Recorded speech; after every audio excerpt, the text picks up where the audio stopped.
Kawan Karavan, sesaat lagi kita ikuti Bincang-Bincang Siang dipersembahkan oleh Radio Karavan FM 107.3, your radio on the go.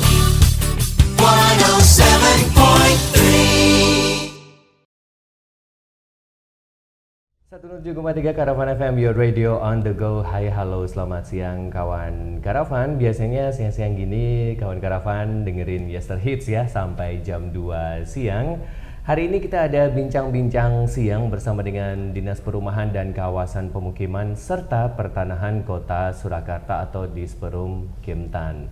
Dan bincang-bincang siang ini selain kawan Karavan bisa dengerin di 107.3 Karavan FM, kakak bisa juga cek live Instagram kita ya di akun @karavanfm. Dan buat yang di rumah nanti bisa bertanya-tanya ya via WhatsApp kita di 0819 1073 5858. Buat yang gabung di live Instagram, nanti kita bisa, kawan Karavan bisa langsung ya komen pertanyaan kamu.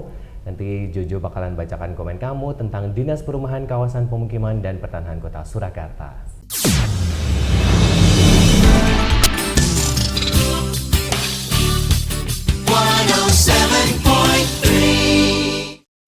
Oke kawan Karavan, siang hari ini Jojo nggak sendirian karena di sebelah Jojo sudah ada Sekretaris Dinas Perumahan, ada Bapak Saryanto SIPST. Selamat siang Pak Selamat siang Mas Jojo. Sehat-sehat Pak kabarnya? Sehat, Alhamdulillah. Oke.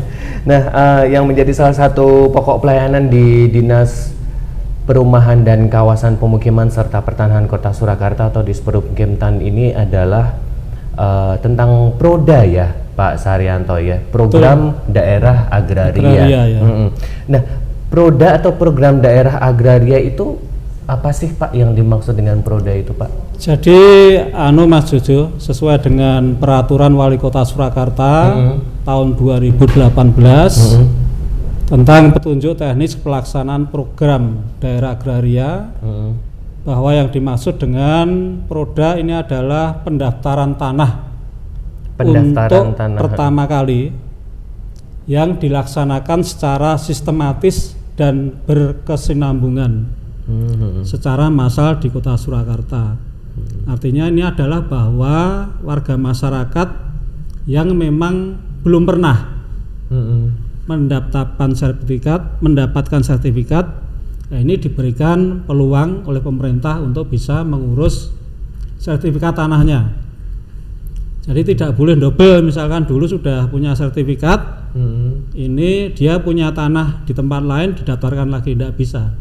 Artinya yang baru ini juga harus diproses mandiri, artinya ya dibayar sendiri, diurus sendiri. Kalau yang pertama kali ini bisa kita layani dengan Proda. Dan ini juga untuk warga masyarakat yang kurang mampu, nyon sewu. Oh, iya, hanya khusus untuk yang masyarakat kurang mampu ya Pak? Iya, betul ya. Oh, oke. Nah, ini apa Pak yang membedakan sertifikat program daerah agraria ini dengan sertifikat tanah yang masyarakat sudah punyai dari transaksi jual beli tanah itu Pak? Jadi ini memang salah satu terobosan ya, mungkin satu-satunya di Indonesia atau di Jawa Tengah, bahwa Kota Solo ini sudah mereplikasi program nasional agraria. Kalau Prona itu nasional, kalau Proda itu kita. Nah, Proda ini adalah merupakan program pelayanan sertifikasi tanah bagi warga masyarakat dengan menggunakan dana APBD. Jadi artinya untuk pendaftaran, pengurusan, pengukuran, sidang-sidangnya di BPN ini kita fasilitasi dengan dana APBD. Jadi warga masyarakat ini hanya dibebani dengan biaya untuk pembelian patok batas tanah, sama BPHTB. Jadi biaya perolehan hak atas tanah itu dibebankan kepada mereka. Bedanya jadi kalau melalui Proda ini biaya ditanggung oleh pemerintah kota. Ya, tapi kalau masyarakat sendiri itu dibebankan oleh mereka sendiri. Pak, itu tapi kalau belum pernah ada sertifikatnya, kemudian dibikinkan sertifikat gitu kan ya Pak? Ini berarti betul. Nah, Jadi itu tentu harus ada bukti-bukti kepemilikan ini tanah punya masyarakat tersebut. Itu atau syaratnya bagaimana itu Pak? Iya, memang syarat pertama objek tanah yang didaftarkan itu harus ada suratnya. Artinya surat keterangan tadi keberadaan atau status tanahnya. Jadi mungkin dulu kan pernah ada barangkali tanah itu warisan, atau barangkali tanah itu juga dulu merupakan pikukuh dari keraton, ya. Mungkin juga letter C atau mungkin juga tanah negara bebas. Itu bisa didaftarkan melalui program Proda. Kemudian syarat yang lain ini adalah tanah yang didaftarkan ini tidak dalam sengketa. Ya, jadi harus tanah yang sudah clear and clean ya. Nah, Pak, kalau misalkan tanah warisan dari beberapa nama gitu apa bisa Pak? Maksudnya warisan orang tua kemudian yang mengurus 3 keluarga gitu apa bisa Pak? Atau tidak bisa ya? Artinya satu tanah dibagi 3 begitu. Nanti akan ada verifikasi dari BPN. Oh gitu. Jadi yang punya kewenangan untuk menentukan itu kan BPN ya. Kalau kita hanya memfasilitasi proses pendaftaran, pengurusan sampai nanti pembiayaan yang tadi yang dapat di-cover oleh APBD ya. Kalau selama ini di Kota Solo sendiri bagaimana Pak ini program Proda ini, program daerah agraria ini? Ini alhamdulillah ini memang sambutan dari warga masyarakat cukup luar biasa ya.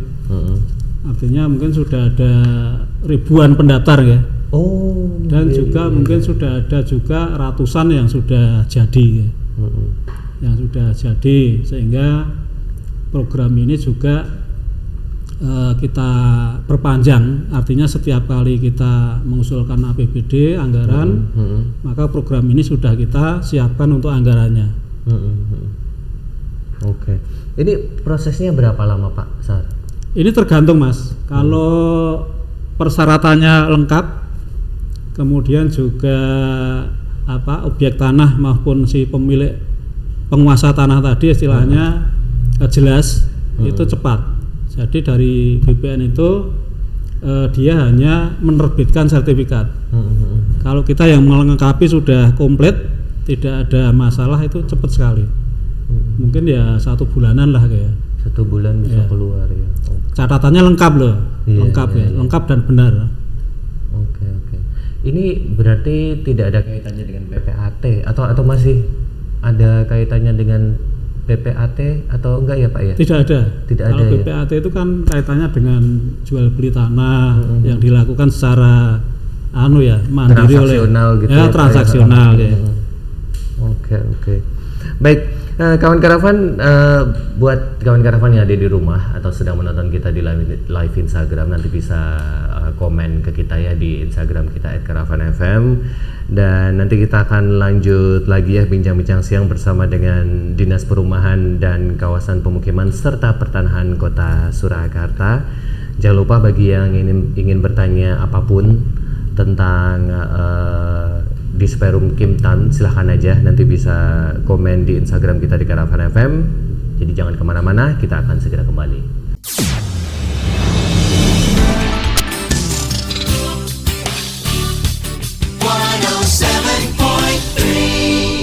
107,3 Karavan FM, your radio on the go. Kawan Karavan, kita kembali lagi ya di bincang-bincang siang bersama dengan Dinas Perumahan dan Kawasan Pemukiman serta Pertanahan Kota Surakarta, Disperum Kimtan. Dan buat kawan Karavan yang ada di rumah dan lagi dengerin kita di 107.3 Karavan FM, bisa langsung gabung dengan kita ya di Instagram kita di Karavan FM, karena kita juga sekarang lagi live Instagram. Nanti kawan Karavan bisa langsung bertanya-tanya di kolom komentar. Dan Jojo masih bersama dengan Bapak Saryanto dari Dinas Perumahan dan Kawasan Pemukiman serta Pertanahan Kota Surakarta. Pak Saryanto, ini salah satu pelayanan dari Disperumkimtan ini adalah tentang rusunawa, betul ya Pak ya? Betul ya. Oke, Pak, di Kota Solo ini rusunawanya ada berapa sih Pak kalau di Kota Solo ini Pak?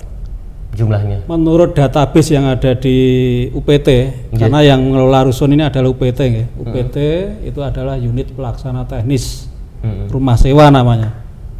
Ini jumlah rusunawa kita ada 20 tower. Oke. Ditambah dengan RISA. RISA itu sebenarnya juga rumah tapak, tapi dia dua lantai. Jadi mungkin ini agak dibedakan ya. Kalau rusunnya itu ada 20, kalau yang RISA itu beda dengan rusun, tapi ini juga disewakan kepada warga masyarakat Kota Surakarta ya. Oke. Ini sasaran targetnya Pak 20 itu di mana aja Pak itu Pak? Ini sebagian besar ada di Kelurahan Mojosongo ya. Sebagian besar. Sebagian besar. Kemudian ada juga di Juruk dekat kebun binatang itu. Kemudian ada di Semanggi. Semanggi itu dekat pasar Pasar Notoharjo itu ya, pasar Kelidian itu. Kemudian ada juga di Mangkubumen, Kelurahan Mangkubumen. Terus di sekitaran Mangkunegaran, di sebelah utara Mangkunegaran itu ada beberapa rusun. Tapi dia tipikalnya agak kecil. Jadi beda dengan rusun yang tower-tower itu ya. Jadi ini bangunannya kecil ya. Bangunannya kecil, tapi juga bisa disebut dengan rusunawa. Apa Pak yang membedakan lokasi ini boleh tinggi, yang lokasi ini yang di belakang Mangkunegaran cuma beberapa lantai aja? Apa ada kriteria khusus dari lokasi atau bagaimana sih Pak itu Pak? Betul, jadi ini kan menyesuaikan lahannya Mas ya. Jadi kalau lahannya kecil itu kan tidak mungkin dibuat untuk tower rusunawa yang tinggi itu ya. Dan juga pendanaannya.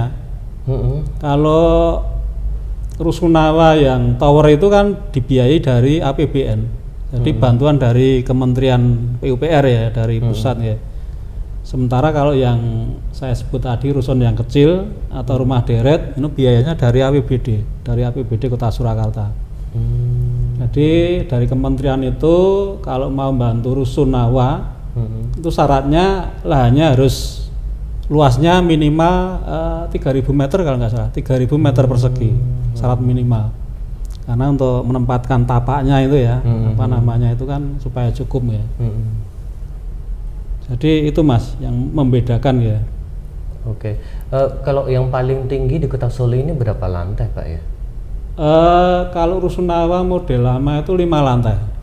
Oh, 5 Jadi 4 lantai atas itu untuk huniannya, kemudian yang dasar itu untuk parkir. Kemudian setelah itu ada yang 4 lantai. Kemudian terakhir itu sekarang standarnya 3 lantai malah. Hanya 3 lantai. Karena kalau terlalu tinggi mungkin pertimbangannya akses untuk naik turunnya itu mungkin ya kurang nyaman lah bagi warga ya. Sehingga sekarang rusun dari kementerian itu hanya 3 lantai. Kalau pakai lift boros di listrik nanti ya Pak? Kalau pakai lift itu selain boros juga juga berbahaya bagi anak-anak kecil ya. Karena kan juga yang namanya NBR jauh masyarakat yang kurang pengetahuan itu kan bahaya kalau pakai lift ya. Jadi selama ini yang di rusunawa ini hanya tangga aja aksesnya ya Pak ya? Tangga biasa ya, tangga naik turun itu ya. Oke, kalau 10 lantai capek juga ya Pak? Capek juga, dan itu memang harus pakai lift. Jadi akhirnya memang maksimal di Solo ini 5 lantai itu ya Pak? 5 dulu, sekarang jadi 3 ya. Kita akan mengusulkan Semanggi itu menjadi 8 lantai, tapi nggak tahu disetujui atau tidak ya. Semanggi yang di dekat Pasar Kelidian itu RSUD Mas. Itu Pak? Betul. Dekat RSUD itu. Sebelah utara RSUD. sedang dibangun kan ini Pak? Itu belum, kan rencana mau diganti dengan rusun yang baru, kan mau dirobohkan itu. Oh itu Ceritanya kan itu, mau dirobohkan. iya, itu kan ceritanya sudah banyak kerusakan, sehingga membahayakan penghuni. Nah saat ini penghuni kita kasih apa namanya, gampangannya kompensasi untuk sewa rumah di tempat lain, sembari menunggu nanti rusun ini kita robohkan dan kita bangun dengan rusun yang lebih baik lagi, rusun baru. Nanti setelah selesai ya kembali lagi, kita suruh kembali lagi nanti. Pak, ini sasaran target masyarakat yang bagaimana sih yang bisa menempati rusunawa tersebut, Pak? Jadi ini rusunawa kan salah satunya dalam rangka untuk mengatasi backlog rumah ya. Artinya kan banyak warga masyarakat ini yang belum punya rumah. Nah sasaran kita itu, jadi rumah tangga yang belum punya rumah dan masuk kategori MBR, masyarakat berpenghasilan rendah. MBR, itu yang kita tampung. Berpenghasilan rendah ini ada di angka berapa kalau kita boleh tahu? Saat ini patokannya UMR atau UMK ya. Di bawah UMR Ya, berarti ya di Pak bawah ya? itu kita asumsikan mereka masuk golongan MBR ya. Oke, Pak, kalau memakai rusunawa tadi Bapak infokan harus membayar, berarti memang ada harga sewanya ini Pak. Ada berapa ini Pak? Itu sewanya sesuai perdanya, itu perda retribusi. Itu yang lantai paling bawah 100, lantai atasnya 90.000, lantai berikutnya 80, lantai atasnya lagi 70. Oh, jadi selisih 10.000 per bulan? Setiap bulan ya. Setiap bulan. Itu satu kamarnya ukuran berapa sih Pak? Itu, satu kamarnya itu ya bervariasi ya. 3 ada kali yang 25, ada yang 30 berapa itu, tapi terakhir 36 karena standar satu ruang gitu. Iya, standar rumah sekarang kan 36 meter persegi ya. Nah, yang terakhir ini kita sudah sesuai dengan standar nasional 36 meter persegi per huniannya ya. Jadi ada kamar tamu, ada kamar tidur, ada dapur, ada kamar mandi WC. Itu totalnya 36 meter persegi. Okay. Pak, saya punya temen yang cerita di rusunawa yang di Juruk. Itu beli, temen saya ini pingin nyewa juga, tapi nunggu yang lainnya keluar dulu. Ya gitu kan. Dan itu antriannya ternyata sudah banyak. Berarti kebutuhan dari rusunawa ini kalau di Kota Solo, kalau menurut Pak Sar sendiri sangat banyak atau bagaimana ini Pak? Kalau melihat perbandingan antara permintaan dan penyediaan itu memang memang belum sinkron ya Pak ya? Jomplang sekali ya. Jadi daftar antrian kita itu sudah 500-an lebih di UPT Rusunawa. 500-an yang ngantri itu yang ngantri. Itu artinya masuk daftar panjang, long list kayak. Long list lah, nanti kalau ada unit rusun yang kosong baru nanti yang long list tadi kita seleksi. Yang paling prioritas mana itu nanti yang kita arahkan untuk menempati rusun yang kosong tadi. Atau kalau ada pembangunan rusun baru itu juga nanti kita seleksi lagi yang daftar antrian tadi. Ini kan kita mau bangun di dekat Solo Elok itu HP 48, tanah HP 48. HP 48 itu maksudnya bagaimana Pak? Itu tanah HP Pemkot, hak pakai Pemkot. Jadi tanah itu milik Pemkot, nomornya nomor 48. Itu bantuan dari Kementerian PUPR. Itu mulai tahun ini. Ini sudah mulai dia bangunnya. Sudah mulai diukur lah. Itu untuk kedepannya nanti akan ada berapa rusunawa lagi yang sudah dijadwalkan untuk dibangun Pak Sar, ada bocoran? Kalau kita perencanaan itu yang HP 48 tadi, terus Semanggi yang mau dirobohkan itu Terus satu lagi di Mojosongo juga ya, tapi di mana ini baru dicari.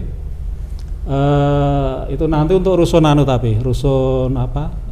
Semacam apartemen itu loh. Jadi rusun apa ya? Rusun mungkin PNS mungkin. Jadi kemarin ada bantuan dari Taspen itu untuk rusun PNS.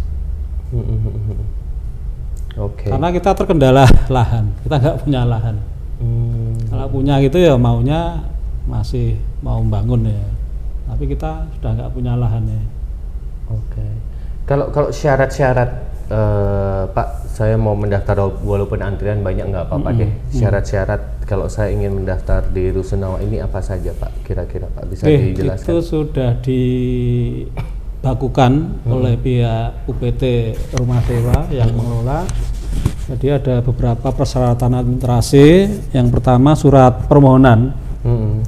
Permohonan dari warga yang berminat ditujukan kepada Kepala UPT Rumah Sewa ya. Kemudian warga Kota Surakarta dibuktikan dengan kopi KTP dan kopi KK dan surat nikah. Kemudian belum punya rumah dan tadi penghasilannya apa namanya di bawah UMR ya, itu keterangan tadi. gaji dulu, keterangan gaji dari yang bersangkutan diketahui kelurahan.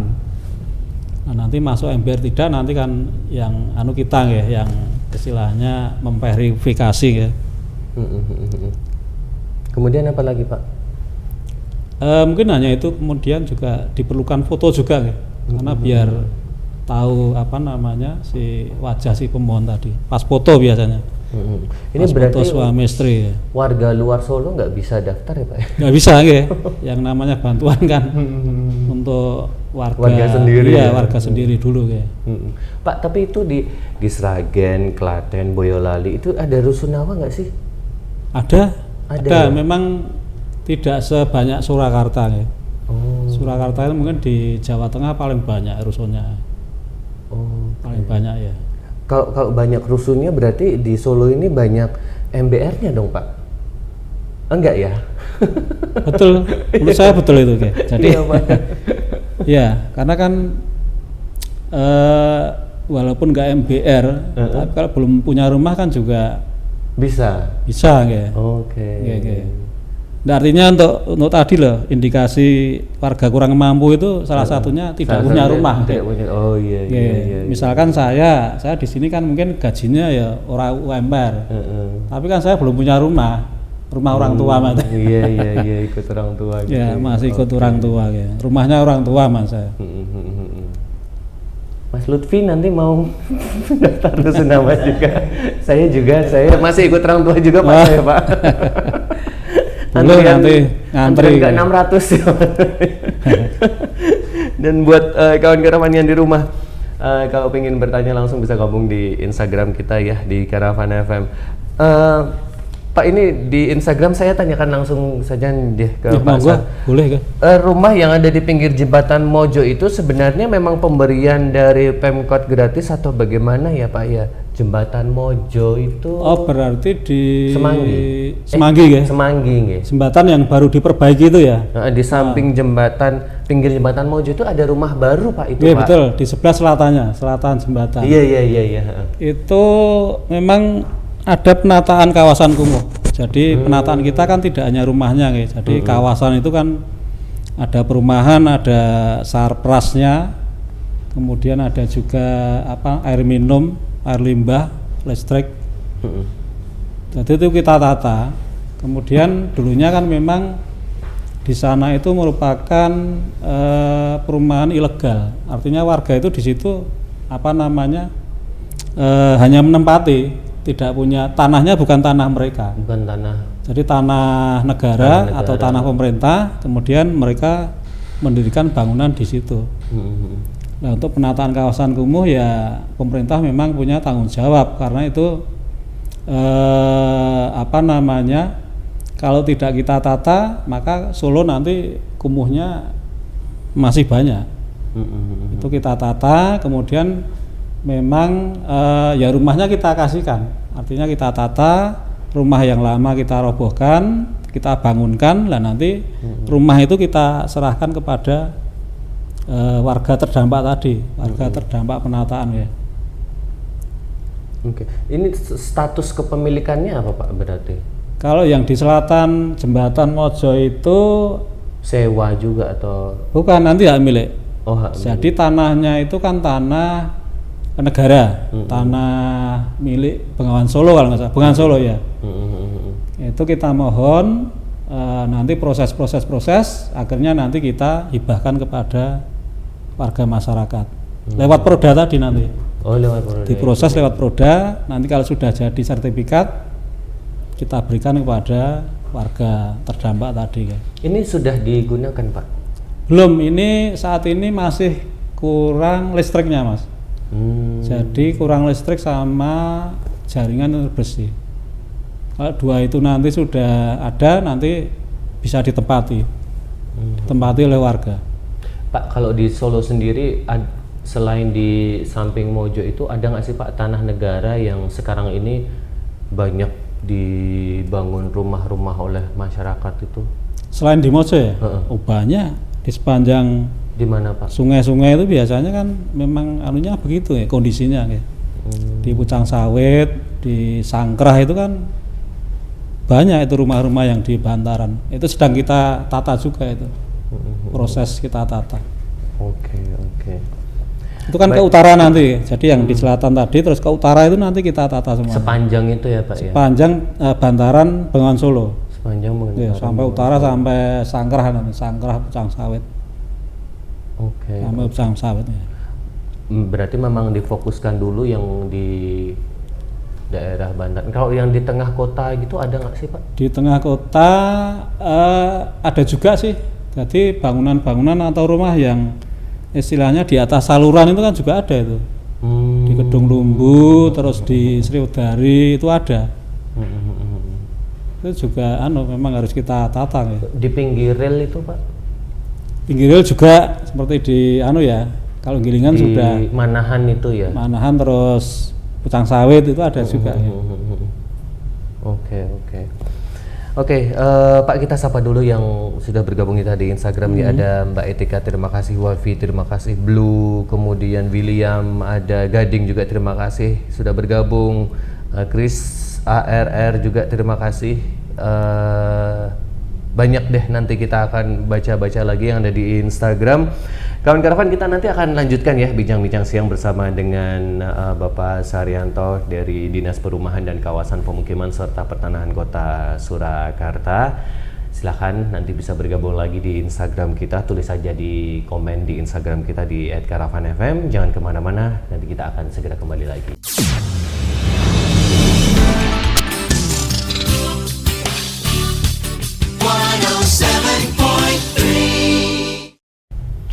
Satu 107,3 Karavan FM, your radio on the go. Kawan Karavan, kita kembali lagi ya di bincang-bincang siang bersama dengan Dinas Perumahan dan Kawasan Pemukiman serta Pertanahan Kota Surakarta di Disperum Kimtan.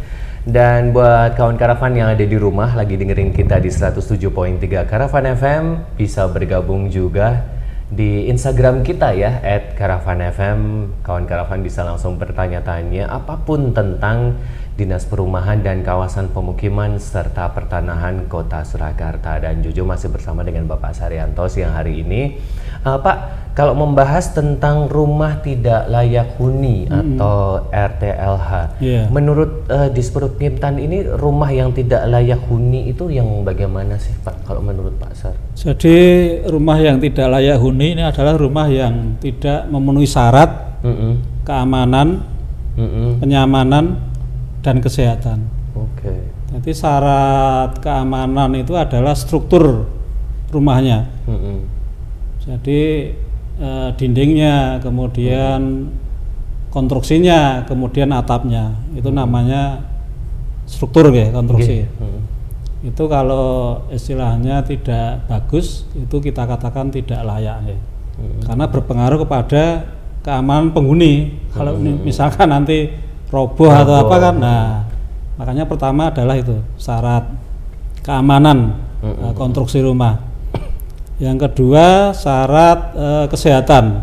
Kesehatan. Itu terkait dengan pencahayaan, kemudian sirkulasi udara, kemudian juga apa namanya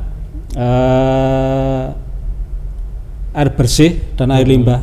Jadi apa namanya sarana prasarana air bersih dan air limbah yang harus ada di rumah tadi ya.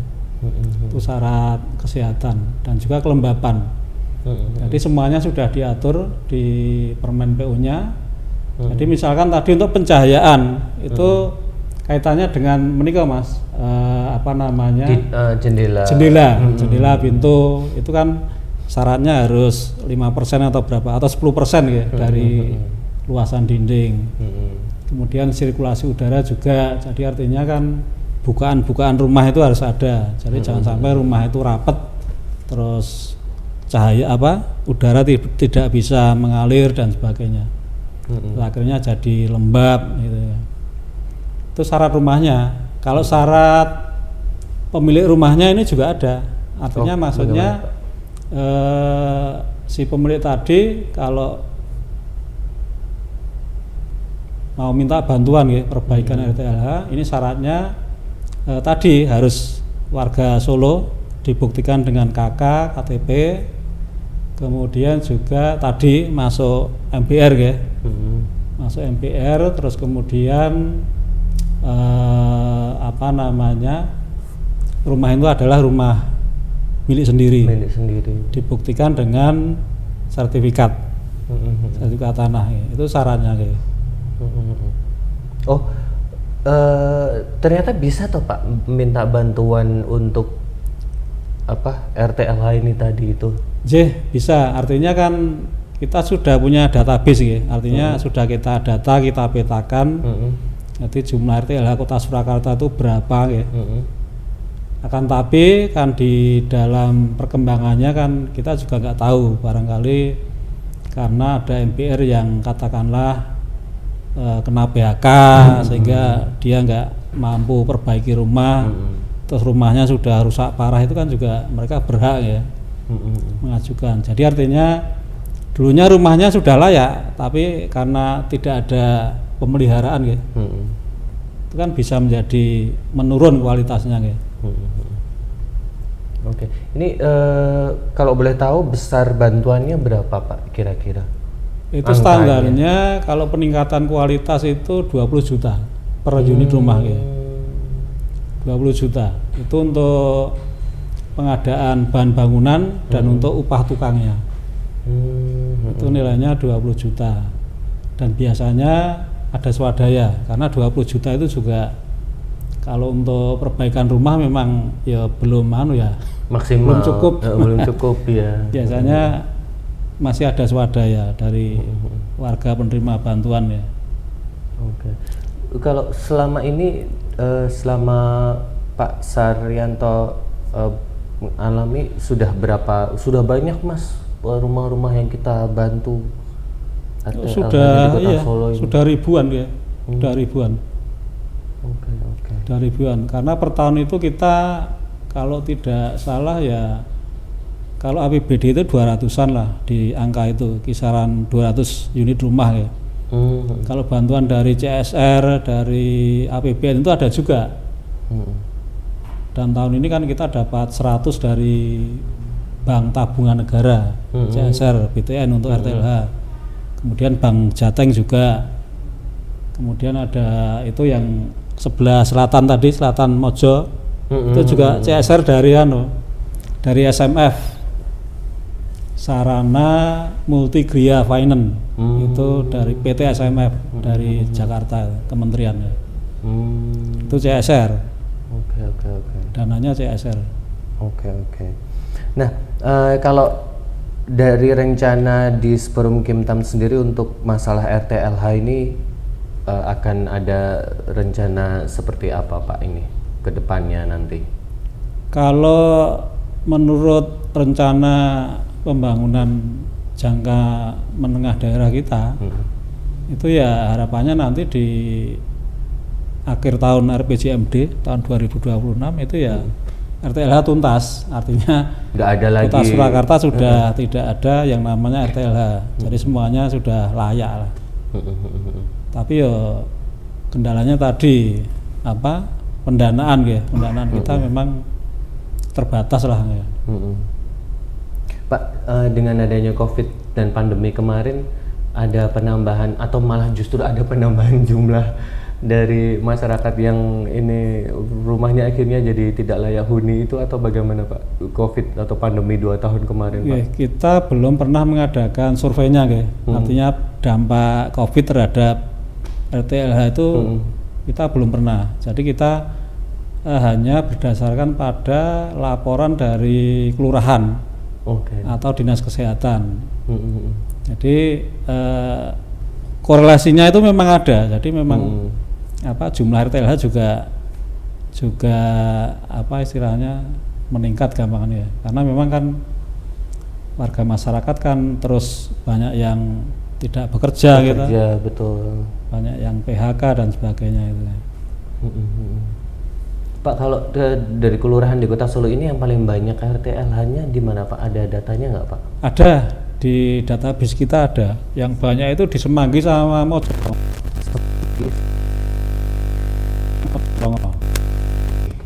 Itu paling banyak itu. Kontur tanah itu mempengaruhi Pak? Kalau di Mojosongo itu kan kita dengarnya airnya susah gitu. Oh betul ya. Mojosongo memang anunya dalam. Sumber muka air tanahnya itu dalam ya. Ini mempengaruhi juga ya Pak ya berarti? Pengaruh juga itu ya. Oke. Pak, kita lanjut ke pembahasan selanjutnya tentang pemakaman ya. Ini jadi salah satu pelayanan di Seperum Kimtan tentang pemakaman. Nah, kalau sesuai data dari Dinas Perumahan dan Kawasan Pemukiman serta Pertanahan di Solo, ini ada 5 tempat pemakaman umum, yaitu Daksinoloyo, Pracimoloyo, Untoroloyo, Purwoloyo, dan Bonoloyo. Itu betul nggak Pak? Atau salah? Betul ya. Jadi memang kita ada 5 TPU yang kita kelola. Jadi TPU itu istilah lama ya, tempat pemakaman umum. Sekarang istilah itu kita ubah supaya mindset masyarakat juga berubah.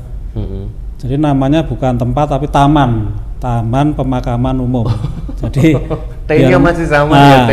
Tapi masyarakat biar kesannya tidak takut. Iya. Jadi taman itu kan tempat yang indah, tempat yang sejuk. Nah, nanti ke depan memang akan kita tata biar supaya seperti taman ya. Tadi banyak penghijauannya, mungkin ada tempat duduknya dan sebagainya. Ini sudah kita mulai di Bonoloyo. Bonoloyo kan sudah kita pagari gitu. Terus dalamnya juga kita tata itu, kita kasih jalan paving, mungkin ada tempat berteduhnya itu ya. Di tengah itu. Iya. Jadi nanti konsepnya kita mengarah ke taman ya, taman pemakaman umum ya. Kalau kondisi 5 TPU kondisi 5 TPU itu tadi untuk saat sekarang ini bagaimana Pak? Sudah penuh Mas Jojo? Ini kita harus membuka taman pemakaman umum baru lagi nih atau bagaimana Pak itu kondisinya? Kalau menurut catatan dari seksi pemakaman yang mengurusi pemakaman, ini dari 5 TPU tadi memang kondisinya sudah hampir penuh ya semuanya kayak. Cuman memang masih ada beberapa yang istilahnya masih ada lahan. Kalau yang hampir penuh itu sepertinya di Praci itu. Praci Malaya itu sudah hampir penuh ya. Kalau yang lain mungkin ya 30% masih ada mungkin. Yang istilahnya tanah yang bisa dipakai ya.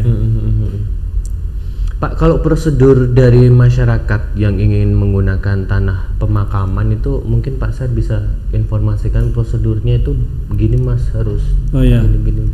Terus masih kembali ke tadi yang pengadaan tanah gitu. Kita memang sebetulnya ada rencana juga karena kita melihat TPU tadi yang sudah cuman ternyata juga Solo lagi-lagi lahannya nggak ada. Jadi kita harus kalau memang mau pengadaan lahan makam ya di luar Solo. Tapi itu kan sulit karena belum tentu daerah yang mau kita beli itu mau dibeli karena untuk makam belum tentu mereka mau, sehingga kita akhirnya akan optimalisasi istilahnya makam-makam yang sudah ada, termasuk nanti ada program rencana itu makam susun. Jadi supaya kapasitasnya bisa lebih banyak. Oke. Di nanti akan kita coba di TPU Purwoloyo. Purwoloyo di mana ya Pak ya? Purwoloyo itu Pucang Sawit. Pucang Sawit. Jadi Iya. Sariwarna itu Dekat rel itu ya Pak ya, samping rel Sariwarna itu utara. Iya. Itu di sana masih ada lahan yang cukup. Nanti akan kita uruk, kemudian nanti kita konsep tadi untuk taman makam susun ya. Rencana ya. Kalau yang susun ini kalau dari keluarganya Juju sudah lakuin sih Pak, kakek kemudian di atasnya dimakamin nenek, itu jadi dalam satu keluarga ya, satu tempat gitu. Terus untuk persyaratan permohonan pemakaman ini tidak sulit. Jadi untuk kawan-kawan Karavan FM ini retribusinya sebetulnya sesuai perda itu sangat murah ya. Jadi satu kali pemakaman itu kan hanya 150.000 untuk jenazah dewasa. Kalau yang anak-anak itu 75.000 rupiah. Anak-anak itu artinya di bawah 10 tahun ya. Kemudian untuk yang jenazah gagen itu malah digratiskan. Jadi gagen itu keluarga miskin. Jadi wali kota kan sudah mengeluarkan itu SK gagen, itu sudah ada nama-namanya. Kalau masuk SK situ, maka nanti untuk biaya pemakamannya gratis ya. Syaratnya hanya kopi KTP sama KK jenazah yang meninggal, kemudian keterangan kematian dari rumah sakit atau puskesmas, kemudian pengantar dari kelurahan dan surat lelayunya itu. Sudah, syaratnya itu aja ya. Pak, kalau kemarin pas masa COVID pandemi itu ini mungkin dinas yang bagian pelayanan tentang pemakaman ini kerjaannya ini sekali ya Pak ya, karena kemarin ada banyak sekali yang meninggal dunia kan. Betul ya. Ya, itu kalau COVID memang ceritanya panjang sekali itu kayak. Jadi itu kita di Satgas COVID itu mendapatkan tugas untuk yaitu tadi mengebumikan jenazah yang meninggal karena terpapar COVID ya. Jadi itu kita ada tim sendiri, artinya kita membentuk tim khusus yang menangani pemakaman jenazah COVID. Karena kan itu harus pakai APD gitu, harus prosedur kesehatan. Jadi artinya tidak bisa istilahnya seperti pemakaman biasa. Jadi harus pakai APD, kemudian juga semprot itu. Jadi tanah digali itu terus disemprot lagi ya. Kemudian nanti peti yang turun dari ambulan itu juga disemprot, kemudian ada petugas khususnya. Jadi yang menggotong sendiri, kemudian yang gali sendiri. Jadi kita ada tim khusus itu untuk menangani jenazah COVID. Kalau lokasi khusus? Kalau lokasinya di semua lokasi bisa di TPU Praci, Purwoloyo itu bisa, semuanya bisa nih. Oke Pak, ternyata obrolan kita sudah hampir 1 jam Pak. Oh ya, siap. Jadi nggak terasa kita obrolannya sudah 1 jam. Diucapkan terima kasih sekali buat Pak Saryanto dan juga teman-teman dari Dinas Perumahan dan Kawasan Pemukiman serta Pertanahan Kota Surakarta untuk bersedia kita ajak ngobrol di bincang-bincang siang hari ini. Dan terima kasih juga untuk kawan Karavan ya yang sudah dengerin kita di Instagram Karavan FM. Dan terima kasih juga yang sudah dengerin kita di 107.3 Karavan FM. Dan buat kawan Karavan yang ingin bertanya, mungkin masih belum puas dengan obrolan kita hari ini tadi, bisa langsung datang ke Dinas Perumahan dan Kawasan Pemukiman serta Pertanahan Kota Surakarta. Ini tepatnya di Jalan Yosodipuro nomor 164 Yosodipuro nomor 164 Mangkubumen, Kecamatan Banjarsari, atau di samping Dinas Koperasi dan UMKM Kota Surakarta, atau atau lebih gampangnya lagi di sebelah kita di Lapangan Kota Barat. Lapangan.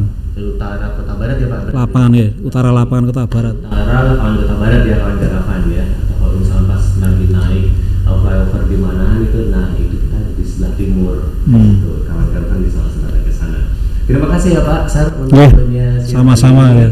Dan terima kasih juga untuk seluruh kru yang hari ini sudah membantu terlaksana acara ini. Terima kasih Ardi, Lutfi, Mas Wawan, dan kawan Karavan bisa menyimak nanti siaran tunda kita di YouTube Karavan TV. Dan jangan lupa ya untuk follow akun Instagram kita di Karavan FM dan dengerin terus Karavan FM hanya di 107.3 Karavan FM, your radio on the go. Semoga bincang-bincang kita siang ini bermanfaat dan sampai jumpa di lain waktu. Kawan Karavan, tuntas sampai di sini bincang-bincang siang. Persembahan Radio Karavan FM 107.3, your radio on the go.